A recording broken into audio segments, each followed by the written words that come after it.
This is for the leaders, the visionaries, the hope bringers, kindness instigators. This is your place to get loved, poured into, activated, and inspired. Welcome back to the Evelyn Fusen Show. It has been a hot minute since we had a guest here around these parts. As most of you know, most of the content right now has been Fireside Friday messages. But I got an invitation to join a really, really special festival that is going to be taking place on October 10th this year, which is my birthday. And I wanted to have the host Katie on to talk about the festival and for you all to get a chance to meet her. What's really cool about this is that I actually met Katie for the first time in February of 2025. It was at a Galentine's Day event. I was actually there when I was doing more moss art. I had a booth there for the company that I was doing that through as a moss artist, and she was there as another vendor. And I remember meeting her. And it was very brief, but I had this energetic knowing, like I often get when you all are close to me, I'll get these hits, and I'm like, I'm supposed to know this person, and I felt that when I met her, and nothing really came about from that initial meeting. Like there wasn't any follow up then, but I just thought, well, it'll happen when it's meant to happen, right? And so fast forward to the beginning of maybe the spring this year, and I was putting together just a small group to go through a book, and I had a mutual connection who was like, "Hey, I have this friend who I think would love to do this book too. Can she come in?" And I was like, "Of course, like invite whoever you want." And it was Katie. And so she came in and we got another chance to see one another. We've connected since then, and we've just started to become better friends. And so I am so thrilled that you're going to get an opportunity to meet her, to be in some of the essence of simply who she is and what she is bringing to the world and the medicine that she has to share. And of course, I would love if you want to join us on October 10th this year for the Sacred Shadow Festival. It's going to be a wonderful time. And without further ado, let's hop into the episode. But I just wanted to take a moment to tell you what you can experience and expect from today. Oh, welcome to you, Katie. I'm so glad that we're getting a chance to sit down and connect in this way. And I am going to ask you to introduce yourself, but and of course talk about the medicine that you bring to the world. But what I want to know from you to kick us off is like, what do you wish that you could say to people without any kind of introduction? Like, what do you want people to know and experience of you, um, just like when you meet them, first thing? To keep an open mind and an open heart. Mm, I love that. And what about that openness is important to you? I think that when we're raised in an environment that creates a mainstream perception of what things need to look like, feel like, understanding that we're all uniquely beautiful. And if we can cast those preconceptions aside, there's so much more valuable information that's waiting to be received. And through that, creates more of a holistic understanding. It because we are a reflection of each other. That has been one of my deepest learning experiences for the last few years is the judgments that I've placed on others or the stereotypes that have been programmed, really sitting with the differences of that person's thoughts, beliefs, actions, and recognizing that that person is on their journey and in some way is reflecting that to me for me to learn more about myself. Does that make sense? Mm. It makes perfect sense. Yes. Yes, of course. And I think that's another reason why, you said openness. Curiosity would be another word that I would insert there, right? Because I feel like you're saying, we are often locked into an identity, whether it's from our culture or our past or our role. And so often, right, I want people to know what you do in the world, but which is important because you are here bringing healing. But what I am yearning for us to do is to connect deeper with one another, to know more about each other, because then, too, that reflection of that depth, of that willingness to also even struggle for language, not to have like an elevator pitch, but to be in the moment of, I am consciously creating this space with you. We're co-creating it as we make it. And I think that's a really beautiful thing. So the mirrors make so much sense, and we need one another to also see those things, to learn about ourselves. Maybe 2 years ago, I was listening to a podcast or something. Could have been a TikTok video. One of those moments when it's like, that is gonna stay with me, which is like, you spot it, you got it. Like, if you're triggering me, I probably have something like right there for me to notice, to be in communion with, to recognize, and or perhaps you're showing something to me also that maybe I'm like needing to see about myself too. So all of that made so much sense. And with that, it's the awareness, right? It's the awareness of recognizing, wow, I'm being triggered. Why am I being triggered? What is it about this conversation or this person or this action that is rubbing me the wrong way? Instead of going right to the reaction, Mm, judgment, defense, I mean, you name it, the list goes on and on, but it's that awareness. It's yes. that pause. And that I think is so much of the medicine. Yeah. And here we are in this human experience where we've been gifted all of these emotions, all of these really beautiful experiences that aren't rainbows and butterflies all the time. Sometimes it's dirty and it's sticky and it's ugly and it's messy.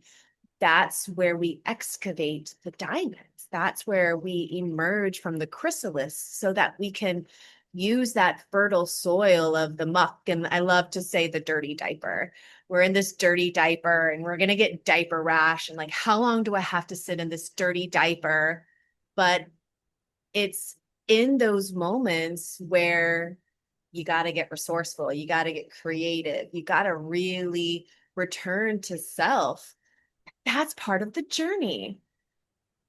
And I really have to, when I find myself in moments like that, I have to remind myself that, like, I signed up for this. Like, this is like, I won the lottery. I don't know about you, but like, I am really excited to be on Earth right now. It is, I don't know, I love following the channeler Bashar, Hmm. Daryl Anka, and he would say, "How exciting." So just remembering that when it's the pressure is on and you're in that pressure cooker, to step back from a soul's perspective and say, "How exciting is this?" Yeah. Well, and that I feel like a part of that, at least for my journey, is that the recognition of if everything is for me, then what is the gift of the moment that I'm inside of, even when it doesn't feel comfortable and or that dirty diaper? Why do I want to keep this on? What is available for me, even in recognizing the stall, or what am I craving and not maybe ready to be witnessed in? And letting that be okay as well. Like letting each part of the experience of life be the goodness that it is, even when it is feeling like not fun, you know? And the surrender too. Yes. that was 2025 for me. That was my lesson, 2025. Surrender. Surrender. Yes. I love control. But do you ever have I love to control? be in control.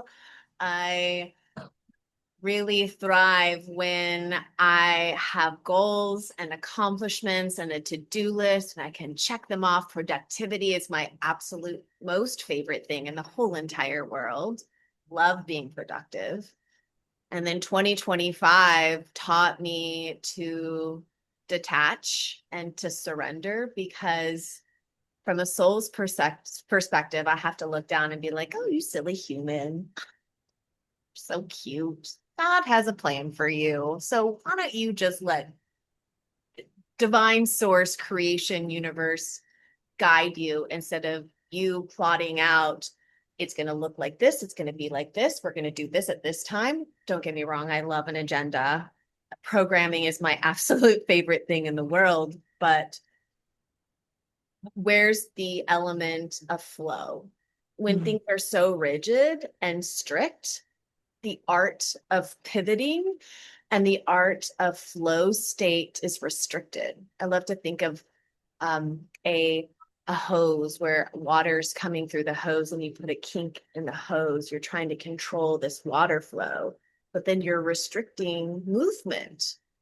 So I often use that a lot of times in when I'm working with clients and students about how to release that in their body, because I'm a functional movement coach, and the modality that I work within is very much alleviating stuck stress within the connective tissues and mobilizing joint capacity and creating shapes with the body that are unusual and that are triggering and that put you in a position of recognition. Oh, these are my patterns that are restricting me.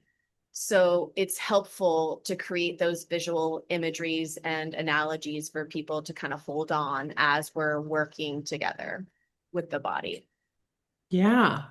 Well, and this was going to be my next question is how do you bring that medicine, which you already started to answer, but I'm curious how you arrived at what you're offering and what you're pouring forth and how you channel and bring that forward. Where did that come from? Okay, such a colorful story. So I'm a functional movement coach. I specialize, well, I have training in Pilates and melt method, lots of alignment based modalities focusing on connective tissue fascia health. And that is very, very exciting to me, but that is not where I came from. My soul, I'm an artist. I come from a long line of artists, and I was a theatrical hairdresser. Mm. And I loved it. It was creative and playful. And I have such a really strong relationship to my inner child. And that really fulfilled so much of that playful aspect of myself where I could go into work and I mean, it was exciting. I was traveling the country with Broadway shows and working backstage and meeting new people all of the time. And it was just, I absolutely loved it. And in the midst of all of that, became very, my physical alignment started to get a little bit distorted because I'm a wig maker. So I make wigs, super unusual. I know, like how often do you get to say, hey, I know a wig maker. You're my very first one I've ever met, which is amazing. I am that. Um, and so at a really young age, I think I was 23, 24, I started to get kyphosis of my spine, which meant I was like really hunched over and I was getting a dowager hunch. And I was 23, 24. I was like, this is not cute. This is not a good look. And so I found Pilates, and just a quick story. I'm on my belly and the Pilates instructor is like, okay, I want you to lift your chest up, use your upper back to lift your chest up. And I started to do it. And she's like, whenever you're ready. And I said, I'm doing that. And now, like currently, she said, oh, and it was like, oh, like I'm so disconnected from that part of my body. And Mm, it was such an eye-opening moment for me to be like, okay, I'm still young. I can be proactive about this. How can I flip the switch on something that I love so much, but to maintain the structure of my spine? Like, I'm so young. Like, I don't want to right. be 40 years old and can't stand up straight. So that took me down this path of, getting certified in Pilates and learning more about alignment based modalities while simultaneously I was living two lives. I was learning Pilates and practicing alignment during the day, and then at night I would, you know, wig master extraordinaire, putting wigs on people backstage, quick changes. And so I was trying to balance this part of my life. And I lived in New York, and it was really wonderful. Worked on Broadway, and then I got pregnant with my first child, and wanted to get back into my body after I had him 9 months postpartum, and it was I just wanted to go to a yoga class, just feel my body again. And when I stepped into this class, the instructor started teaching. I was like, what is this? This is not what I signed up for. And it's called Bowspring, Bowspring. And she was talking about all these weird concepts of like drag your toe and lift this part, but don't do this. And in my mind, I was thinking, what the fuck is this? People are going Yeah. to hurt themselves. This is wrong. I know alignment. I am a certified Pilates instructor. This person doesn't know what they're talking about. Just judgment, judgment, judgment the whole time made the class for me very distracting because I was just judging the whole time. And she's also putting me in these crazy positions like a back bend 9 months postpartum when like I hadn't how did she do that? I have no idea. So it was this conflict of interest where I'm constantly judging this alignment aspect of this modality while also feeling and experiencing crazy changes within my body in this one class. And I'm sitting in my car, and every single cell of my body, especially my spine, felt ignited. It felt alive, felt awake. And as someone who is very body aware, I took notice of that and was like, holy shit, what is this? Sorry if I swear. I do kind of You can I swear away. have a potty mouth. And I was like, what is this? And from that point on, it was that life marker, those pivotal moments in your life where your life isn't going to be the same because of that. And that's what happened to me. Oh, I'm getting chills. Mm. And this was at that time I was still living in New York. So I was visiting my family, and it was in Kentucky. And so whenever I would come home to visit my family, I would find this one instructor who was teaching this really weird yoga that my body absolutely loved. My mom was like, she's going to take a restraining order out on you. And I said, you don't even understand. Like, I don't even know what this is, but it is transformative. And I knew right away. And so Bowspring had only been on the scene for like 2 years. So it was really, really, really new. The language was still developing, the techniques were still developing. And that was kind of a frustrating element because coming from modalities where they were very established, and here's your manual and your worksheets that you can fill out and understand. This was still a work in progress, but I knew I had to just keep with it.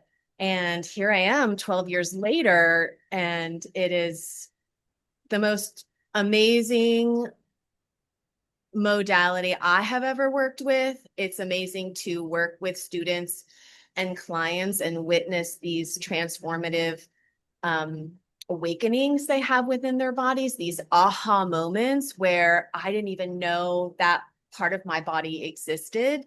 And because I was able to access that, I have alleviated this chronic experience that I've had in this other part of the body. It just creates so much more awareness in the body.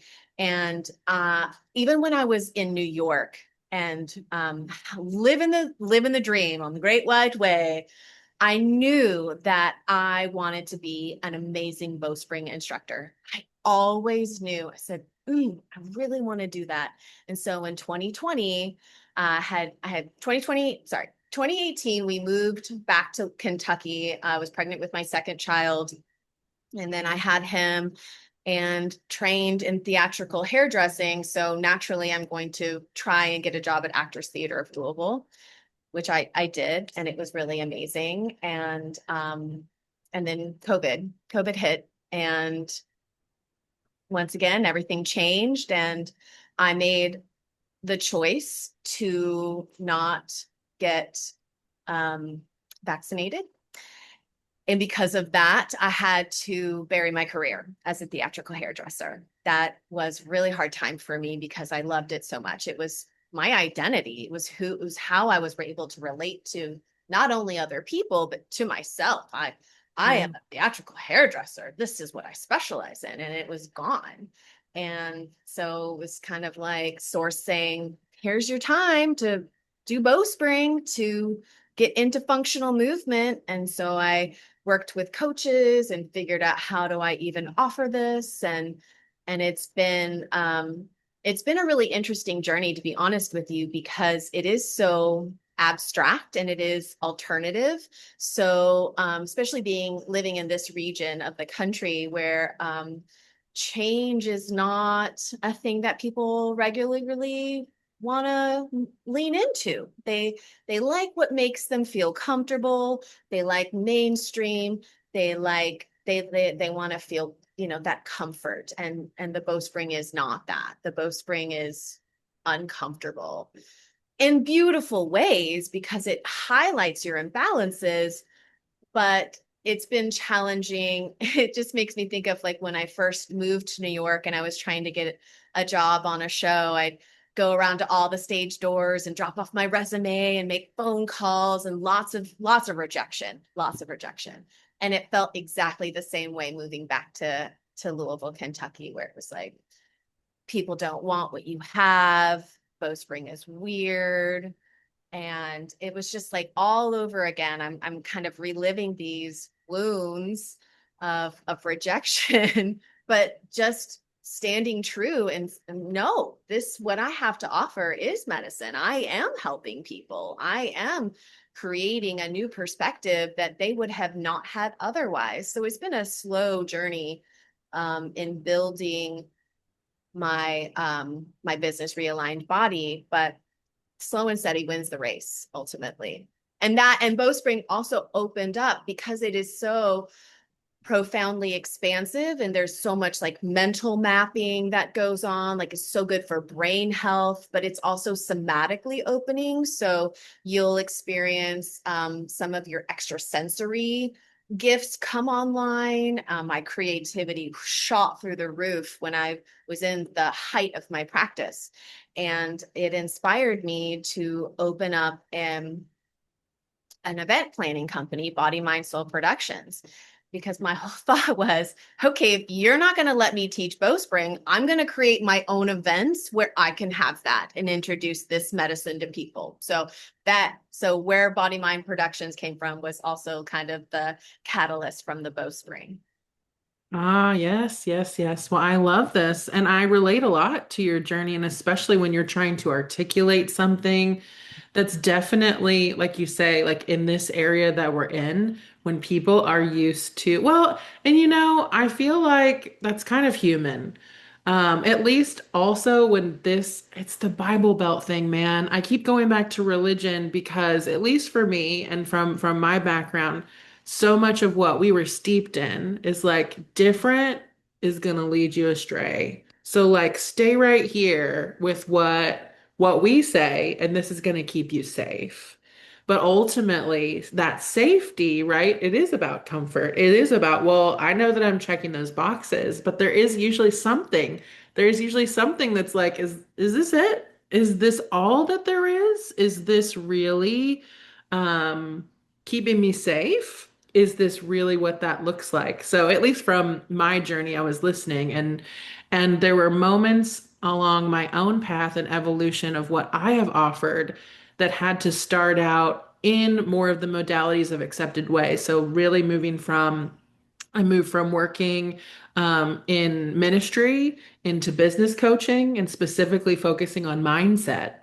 And then as I was doing more of my own internal work, recognizing like, no, spirituality is where you're supposed to be, girlfriend. Like, but it's meant to come through you in a different way, Yeah. beyond the walls that you've been taught to find safety inside of. Yeah. And so I just got chills. But what I love about this, Katie, too, is like as you've moved more into that medicine and creating the stages, building them out and inviting people into them, this is why you and I have become connected. Because specifically, you're offering something in October that I am going to be taking part in, and we wanted to bring Katie on into the podcast also so that she could tell you more about this Sacred Shadow Retreat. So I would love for you to just share what that is, and then we'll go from there. Yeah. So the Sacred Shadow Festival is going to be on October 10th this year, the 1010 portal. I love numbers. I love geometry. I love astrology. So when we chose that date, I didn't even put the two and two together. And one of my team members was like, "Oh, that's on the 1010 portal." And I was like, "Oh, I love a portal." But it's a trauma-informed one-day festival that introduces people to alternative healing modalities, conversations and workshops that are more alternative, that deal with those trauma-informed aspects. And how do we take the big T trauma and the little t trauma and work with those with curiosity and that inner child playfulness? Because the trauma, you say trauma and oh, people just like get really, really tight. But trauma is part of this human experience. And I feel like when we have a better understanding of the emotions that we have experienced in the big T or the little t, learning how to navigate that inner compass, that inner nervous system regulation allows you to create a healthier relationship to those denser emotions and experiences. So there's an element of play that comes along with the Sacred Shadow Festival. The taking really serious topics and highlighting them, but how can we spin it to make it be like, and I don't say this lightly because I have genuine uh, I have a genuine respect for those who have really gone through it and who have really, really experienced deep trauma. However, how can we take that and play with it and look back from a soul's perspective and say, is it really that? Is that really going to define who I am? Or can I use this to evolve on a grander scale to make me more of a holistic being while I'm here? Does that make sense? Yeah, yes, it sounds like integration, like Yeah. yeah, like an invitation into and like no, yes. When we hear that word trauma too, none of us want to have trauma. We don't want that to be, especially in the West, in the happy American pictures, we need to be the best. Like happy, thriving, busy is a sign of, right, our success. At least that's what we get into conversation. Well, how you doing? I'm busy. Like that's some kind of status marker for us. When in reality, too, slowing that down of looking at do I want to keep saying I'm busy? Even something like that. Is that something I want to keep inviting myself into the experience of? Or would I like to respond in a more embodied way that would require that I would also intentionally have to connect and drop in? And of course, when we're in brief exchange with someone, maybe they don't need that depth from us, but I feel like, at least from where I sit too, even in thinking about what I love that you're doing with this festival, is that again, it's more about the curiosity or the willingness to break away from the pattern or from a learned preconception, where we really do go, there's something curious in that for me, or even something, maybe there's a workshop. Like I love this. There could be a workshop inside or something that's happening that day where we meet that with judgment, or something is like, oh, well, I wouldn't do that. Like that feels out there. But instead to go, I wonder what would happen if I actually sat and was present with that thing that was out there. Maybe I'd actually find it in here Yeah, if yeah. I had the willingness to be with it.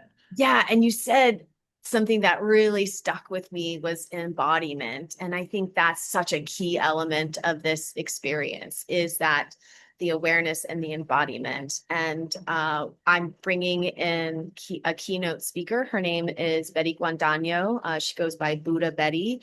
She is a incredible spiritual teacher that is kind of the embodiment of the sacred shadow. Her story is so incredible, where she comes from this long lineage of lack and poverty and sexual abuse and trauma, and it just happened generation after generation after generation. And she, as when she was, from the time she was born until the time she was, I want to say like 25, was experienced that trauma on a regular basis. So it was normal to her. She knew no different. And she became strung out drug addict, homeless, prostitute, manipulator, and she had a near death experience from a drug overdose, and it was so profound that when she came out of it, she completely transformed her life and is doing incredible things using this her story to inspire others that you have a choice. You have a choice. And not only that, this woman is hilarious. She's so funny. And I think that is laughter is can we use that as the medicine, not to bypass? And just listening to an interview with her on one of my favorite podcasts last night.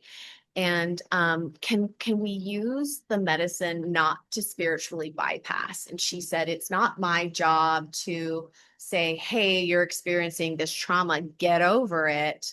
But her point is that there isn't any room for ridicule or to harbor those judgments against somebody who's on this path. So when I spoke to her in January, and kind of such a fun story. So I found this woman on one of my favorite podcasts. I'm listening to this podcast. I'm like, oh my God, I know her. Like I know Mm. her. And it was just boom, so in my face. And I started to plan the Sacred Shadow Festival, and I got my team together, and I said, gosh, wouldn't it be so cool? We could get Buddha Betty to come and do a keynote speech at the Sacred Shadow. And I was like, wouldn't that be so cool? And so I'm on TikTok, and I find her on TikTok, and I message her because I'm like, she's a fuck it kind of girl. I'm a fuck it kind of girl. Like, let me just throw it out there. And reach out to her and saying, hey, I'm doing this shadow festival. Like, we'd love to have you come in to be a keynote speaker. Are you interested? And she said, yes. And it was one of those things where I was like, wait, what? Huh? You, what? Yes? Totally blindsided me. Um, and so when I had a conversation with her in in January, and we were talking about some of the things that I wanted to bring in, some of the workshop concepts, and there was one specifically that she was like, "Oh, really? You wanna do that? Oh God, that ugh." And I go, that. right there. That is how people relate to your story sometimes.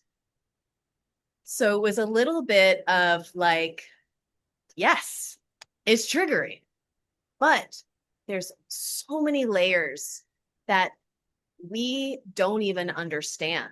And on a surface level, we can say, oh, that doesn't feel good. Why would you ever want to do that?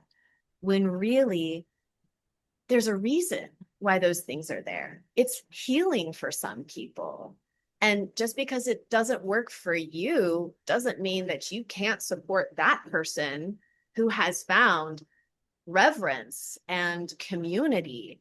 I think that's really beautiful. And I think we need to learn how to talk about those things and celebrate those things, even if that doesn't align for our journey. Yeah. Yeah, of course. Yes, and really beautiful. I love that you had that moment too of like, this is exactly why. This is Yeah. why. This is what it's here for, which Yeah. made me wonder too, why sacred shadow? Why sacred shadow, Katie? What does that mean? And it goes back to the bowspring.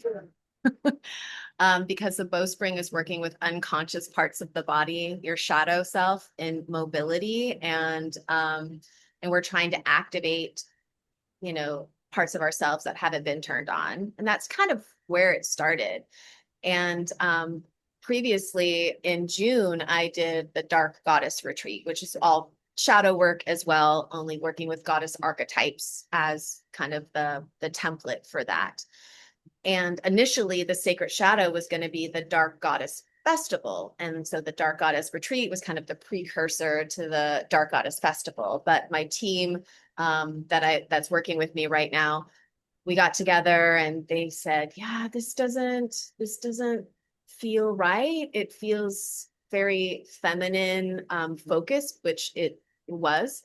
Let's open it up on a broader scale because everybody experiences trauma. Every human alive on this planet has shadows. All of us. We all experience disappointment. We all experience sadness. We all experience some of those main human experience moments, those denser emotions. And one of my teammates said, hey, why don't we call it the sacred shadow? And I was like, ding, ding, ding, ding, ding. And everybody was like, ding, ding, ding, ding, ding. And that's where it came from. Mm, it's beautiful. Well, tell me a little bit more too about what's been happening. Like, what will people have access to? What are the practitioners who will be there? What does that look like? So we have workshops in so the Body Mind Soul production that's going to be producing it is this mobile concept of having kind of like a pop-up experience where I've got three tents, the body tent, the mind tent, and the soul tent. And so there's going to be workshops in each of those tents focusing on the elements of like the body tent will have movement and somatic exercises and workshops. And the mind tent will be discussions of, one of the things that I'm excited about is we have somebody who's going to come and lead a discussion on aliens. Like, let's talk about it. Let's talk about aliens. And not from I'm an experienced professional studying, tracking galactic movement, but I'm really interested in this subject. Who else is interested in this? Can we just talk about it? And then there's the soul tent that has more of like soul retrieval and more meditative, introspective workshops going on. We also have one-on-one healers, which you're going to be part of as a one-on-one healer, where participants can come in and schedule a time to get an oracle reading or intuitive insight or human design reading or an astrology reading. We have somebody who's doing archetypal embodiment, something that she's been developing for a while, which is really, really interesting. We have sound healing and Reiki healing. So those are the one-on-one practitioners. And then we have the main stage performances. So you've been to Valaterra. Hmm. So Valaterra is a beautiful, beautiful property. And we're using the back porch of Valaterra as our stage. Mm. And we're going to have these keynote speakers coming in. We've got Renisha Martin, who is like so pivotal in the mental health movement. Nicole Sartini is going to be our MC, and she's making huge strides like on a legislative level, going to DC and advocating for mental health rights and opportunities. We have a burlesque show that's coming in from Bet's Burlesque. We have Michelle Ganter, who's also going to be doing a keynote speech. And then we have Betty. She's going to be the highlight keynote speaker for the evening. She's going to be the last one. And then we're going to end it all, and I love this, with a silent disco masquerade. Fun. Yeah, so we're going to be dancing under the stars on this beautiful property in nature. And there's just so many opportunities for people to connect and heal. And I just want to throw out another fun workshop that I was talking to one of the facilitators about. Susie Hawkfire is an amazing healer in our community, and she does a lot. She does a lot. It's hard for me to say like she just does, she's known for this one thing. But she does a lot of ecstatic dance gatherings in Louisville. And she did Sacred Rage ecstatic dance at the Dark Goddess retreat. And I said, I would love for you to do some Sacred Rage, but you only have 40 minutes. We don't have 2 hours. You've got 40 minutes. And she said, wouldn't it be so fun if we could talk about rage and have that color powder, and we could throw colored powder at each other, just like a color run, only we're just like raging. I was like, yes, that's going to be so fun. Yes. So yeah, it's like it's taking an example like that. It's like rage, like that's a serious fiery. We need to experience that and release it, not bottling it up, because that's where illness manifests, and that's where we become more imbalanced in other ways. When we digest those heavy emotions, we don't move it through the body. But taking rage and playing with rage so that we have a different understanding, that maybe you can take that experience away with you, and when you do feel rageful, you have tools like, I can go throw eggs at a tree, or I can, what can we do to move this emotion so that we can embody a more holistic, healthy, integrated way of being. Yes. Well, and like it sounds also like all of these different elements, right? They lead to that integrated embodiment, but like a full life, a way that we can also experience the lives that we're inside of by connecting more with these different aspects. And by playing and nurturing, being in curiosity around those things, it is an act of reparenting that's happening as Yes. well. Where Love it's that. like, my mom would never let me scream, or whatever that thing is. Like, I didn't see rage in my home. That feels unsafe. Well, let's see what happens when we play with that rage. Yeah. So I love that too. Different Yeah. capacity, different relationship and invitation into Yeah. the Yeah. experience. And it's right before Halloween. So originally we were, do we want to use language that's like, this is not performative and this is not playful, this is serious? And I'm like, oh God, like it's already hard. Like, where can we bring in fun? Let's play dress up. Let's take the Halloween and play with that. We have a face painter coming in who's going to be doing Day of the Dead face painting. Oh, fun. And it made me think of, have you ever seen the Netflix movie K-pop Demon Hunters? Yes. I mean, talk about a dark goddess. Hmm. So I personally would love to see the appearance of some K-pop demon hunters dressed in all to show up, just kind of play Yeah. with like these different energies and these different mainstream prototypes that that we can integrate into that playful element of the shadow. Yeah. Well, and it's like, it's also kind of like a permission slip as well, because and when you're talking about, the very first thing that I asked you is like, how would you like for people to know you and experience you? And it was openness.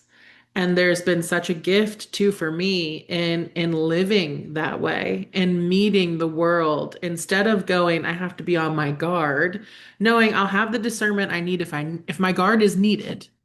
But maybe first I get to lead with an open heart and I get to be open to the experiences that are in front of me, even when I'm like, wow, this is not something that like I would have been allowed to do when growing up, part of whatever the ethos is. So I love this invitation that is inside of all of it to play, to find Yeah. that openness within ourselves, and also to be met with experiences that again they may make us feel uncomfortable, but the design too there is being in the question of why am I uncomfortable, or what is this part of me that I've never even felt being activated. That's such a curious thing.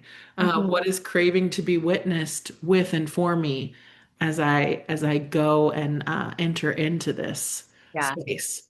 Yeah. And I feel like I just need to say this as a disclaimer because I've been really focusing on talking about the playful element of this. I recognize that some of these issues are really profound and triggering. And because of that, we have a whole host of professionally trained therapists available on site. If it gets too much, if you do need assistance, and we have um, experienced mental health facilitators that will hold space for you. This is a safe space. We are trying to create a safe space. We're trying to switch the narrative of not having enough resources or being witnessed or being, gosh, the first thing that comes to my mind, it's like the whole Me Too movement, right? Women have been saying these things forever and it's never been heard. So this is a place to be heard. This is a place to connect with people who are passionate about healing. I love that. And I feel like it's also going to be a place for all of us to be listening inwardly as well, heard and hearing one another, but also listening and attuning at the same time, Yeah. which is really beautiful. Um, who is this festival not for?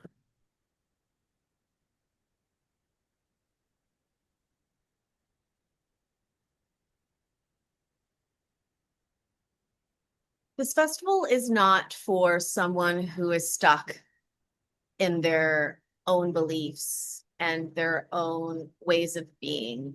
This festival does not cater to ridicule or judgment or shame. So if somebody's going to come into this festival and project that, that will be noted. And depending on the circumstance, it's just not tolerated. So Right. if there's any sort of I just want to be really careful with the words that I choose because we want to create an open space for everyone, Right. but this type of behavior is not tolerated. So if it persists, then they will be asked to leave and potentially escorted out. Right. There's no Well, tolerance for that. and I ask that too because when we are trying to create inclusive community, I feel like it is important for us to talk about, again, what is the attitude and what is the lens by which, like, we can't no longer hold and maintain those energetic tenets for the community when we are allowing this energy in. And that is part of being inclusive as well. It feels exclusive, but at the same time, there are these measures where we have to be clear about that too in order to protect that and to feel like people who are there, who are coming in an open-hearted way, also are being met with that as well by other attendees. So, Yeah.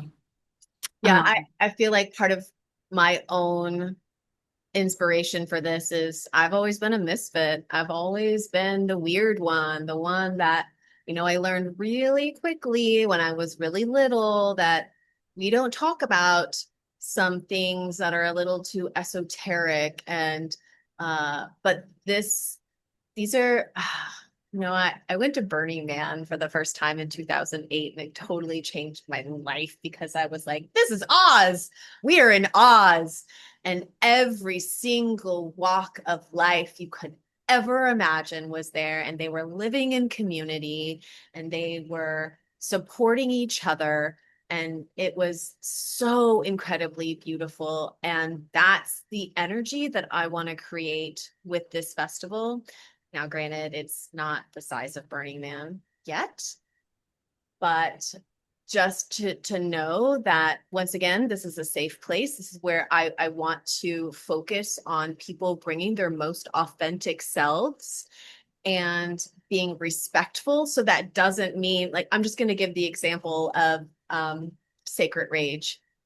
When we feel triggered and we need to explode, that doesn't give us agency to be a bitch or to be an asshole. Like it needs to be redirected. But if you don't have the tools to do that, this is also one of those things where come and learn how we can negotiate the intensity of all of that. yes. So yeah, I just wanted to throw that in there.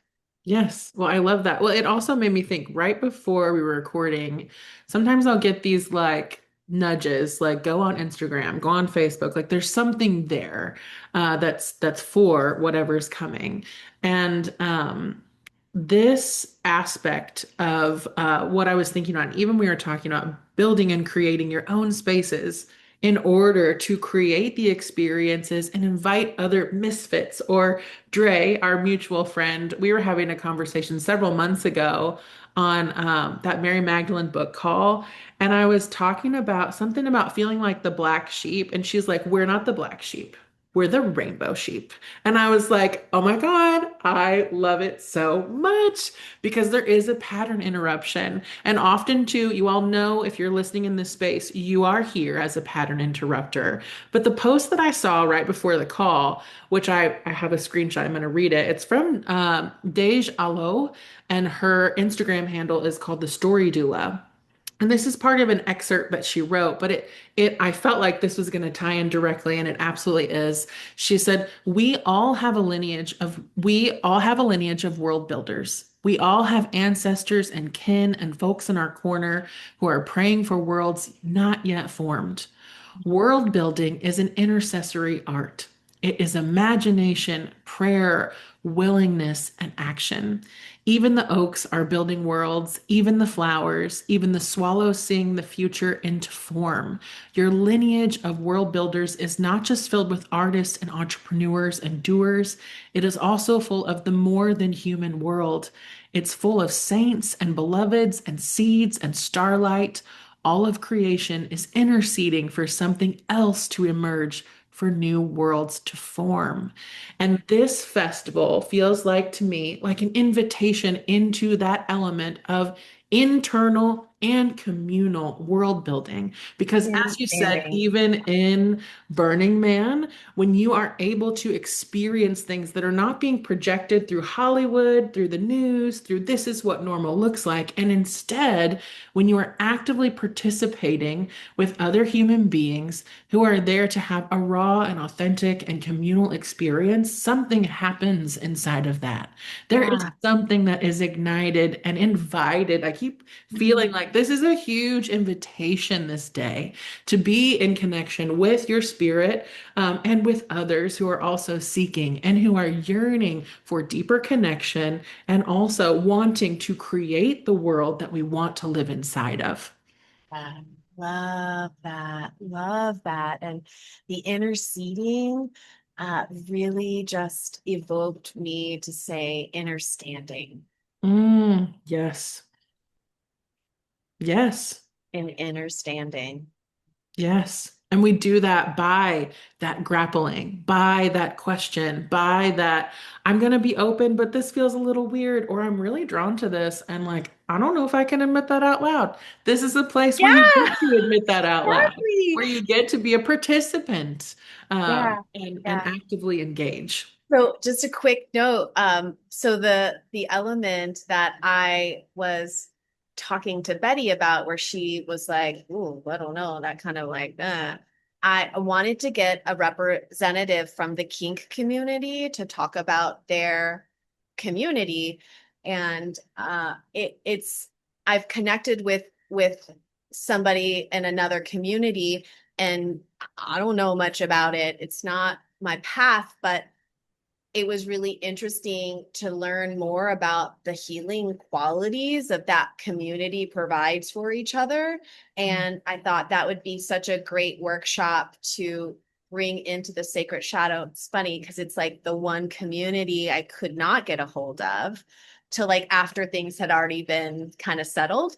Um, so that's not going to be there. But that's one of those things where it's like I say that and people go, whoa, like ugh. Well, but again, but where does that come from? Where does that come Where from? does that Where does resistance, that and come where do we from? even know, like, ooh, that's taboo? Why do we know something is taboo? Like, why do we know that? Yeah. So again, well, I love that. Like, maybe in the future, then maybe I there mean, will be an element I've of that absolutely in the future. connected with the somebody in the local community, and it's just once again it's so interesting how Bowspring also is like, oh, that's Bowspring is such a compliment to that. Yes, yes. And just really being able to take something that I am so passionate about and meeting people where they are on their journey and have it still connect. Like you wouldn't think those two would work together, but like in fact, they actually do.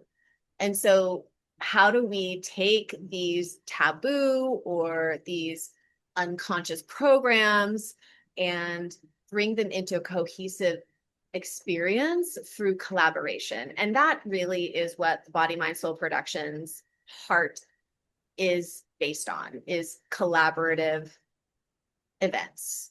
Like I don't want anything to be like this is just me. I always want Body Mind Soul Productions to be a collaborative, immersive experience for people.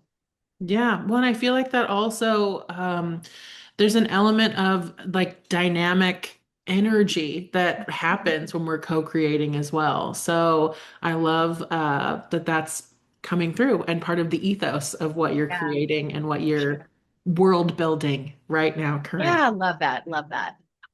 So nuts and bolts. It's October 10th, 10:10 from 10 a.m. to 10 p.m. Yeah. But Mhm. I did look on the website. You have some options too. There's some early bird pricing, and there's also an option like to do a half day. Can you talk more about what that looks like? Yeah. So the early bird pricing is through April. We passed April, August 31st. And that's for the whole entire day. I mean, every tier has an early bird pricing. So you can do the whole entire day, show up at 10, leave at 10. There will be up, there's a whole restoration area. It's a long day. So we have a space dedicated for people to just recoup, to rest, to take a nap, to kind What's of the margin? yeah, because there's a lot going on. So we need that space to kind of recharge. And so the half day, I think it starts at 2. Oh my gosh. It's gonna That's make okay. We're look gonna up. link it in the show, but I Yeah, wanted so to give people kind of some handholds on what they could expect. yeah, so you can come for the half day and you can experience still some workshops, and there's one, the last tier ticket is to show up to see Betty's performance and stay for the silent disco. And so but there are only a few of those tickets. I think there's only 30 of those tickets. So those are probably going to go pretty fast. But I mean, there's just going to be so, the thing about it is, I don't want people to feel overwhelmed. And that kept coming up again and again in meetings for this is like, how many times have you gone to a festival and you wanted to do all the things and you were just so exhausted because you've been doing all the things? We really wanted to set it up so there was time for integration. There was time to recoup, recharge, have a conversation, eat a meal. So it to me, it feels pretty well paced. Lots to offer, but in your own time. And Right. so yeah, so those tickets are available on the website, and you said that you're going to link all of that information down below. I had my friend, one of my other interviews, um, she asked me if I could say what the website was, and I was like, oh, there's backslashes and like, oh no. So I had my phone. I'm like, I'm ready.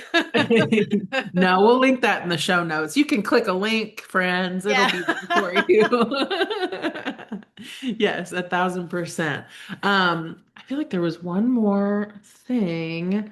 Oh, well, and you mentioned it too, but I am participating in this festival, so I'll be having some reduced readings. This is, I think, one of the cheapest rates I've ever offered. But I really wanted to honor what you're doing too and to make it super accessible. I think that's what it was, is that I love the way that you have formatted the day and the way that you're offering.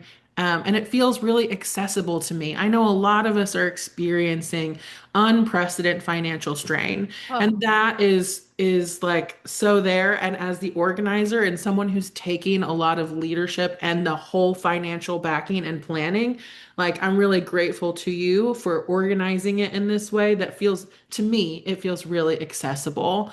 The other thing I wanted to say is that Valaterra in and of itself is an experience. You mentioned that earlier, but the intention and creation of this space, every time I'm there, I feel like I receive so much. And there has been so much imbuing of the property with this love and intention. And so, even in just attending in this space, you will receive something. That has always been my experience. And so, like, there were so many things that, like, when you approached me about it, I was like, this is a yes. You could have just been like, hey, I'm doing this thing at Bellaterra. And, like, immediately, I'm like, yes, like, it's a yes. It will be a yeah. yes.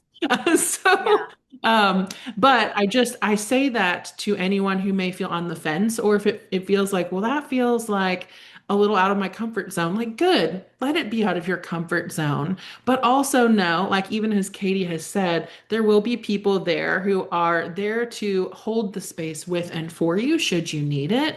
But also, I think you're going to make a lot of friends or make new connections with people in this space because, again, that's always been my experience. Every time I go, I have deep, meaningful connections that are formed from being in that space. So I feel like this is going to continue to give even beyond the tenets of what exists. And I want to encourage any of you right now, we have a lot of space, but space between now and then to definitely think about somebody that you may want to experience this with Mhm. and or to carve out margin and space for you the day before or the day after.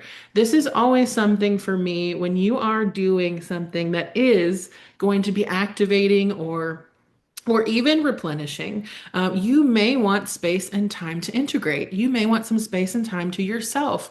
So you could try to make it into a weekend or something for yourself that feels like your soul needs and craves. So if I could encourage any of you around that too, like follow your discernment, lean into some of that discomfort and that curiosity. If there's something there that you might not normally engage with, maybe it's there in that session when nothing else is really striking, but that thing is like, that feels a little risky to show up in that circle, or whatever that thing is, because that How is work. exciting. Right. How exciting. That's right. How exciting, because I feel like there is something there that's asking to be witnessed or experienced, even in the moment of like, ooh, like, I don't know about that. Like, what might that bring me? And I feel like already, like, this is going to be an incredibly transformative event. And I'm so grateful and honored to be part of the day. And I'm just grateful for you also and continuing to step out and to bring forth. and world build, because again, too, it's so important for each of us to continue seeing it modeled and building those things out, because this is going to be part of the work in the rebuild as things continue to break and fall apart for this timeline. So Mhm. this is so important, so needed. I'm Yeah. so excited. Thank you so much. I find myself as you're speaking, and this always happens when we're on the phone as well, where I'm just like, we can continue this conversation, keep going and going and going. And I'm like, no, no. Like everything I feel like is being said, all of the healers that are they're showing up, they're all offering discounted rates to make it more accessible. Valaterra is incredibly supportive. The what they have built as an institution is oh, just amazing. The land is magic. I was driving up the other day and a deer was following me, and then it led me up the driveway to Valaterra while also Feels Like Heaven was on the radio. And I'm just like, Oh, yes, yes, that chills all over it. That like you said, there's something for everybody. Even if you're stepping into this, if it feels uncomfortable for you, we've got you. We've got you. We're one step ahead of you. Come, heal, experience, play, connect, laugh. Yeah, it's really wonderful. And thank you so much for allowing me the opportunity to speak more about this. This is something that I'm just so passionate about, and I would love to do more events like this in the future. So this feels like it's just the beginning, and I am already so excited for everyone who is listening to this and feels drawn to this event, and I can't wait to connect with you. thank you so much, Katie. And one last plug, Dre's going to be doing the food, and she reached out to Serge. So you guys know, and you've seen his food. He's going to be helping with the food that day as well. So, and as a side note, it feels really, really beautiful that he and I get to be there offering our gifts in On your different birthday. capacities. Yes, it feels like such a like a huge, how exciting from the universe Yeah. us Yeah. all. So Yeah. what a gift. What a gift. Well, thank you, Katie. I so appreciate you. Thank you so much.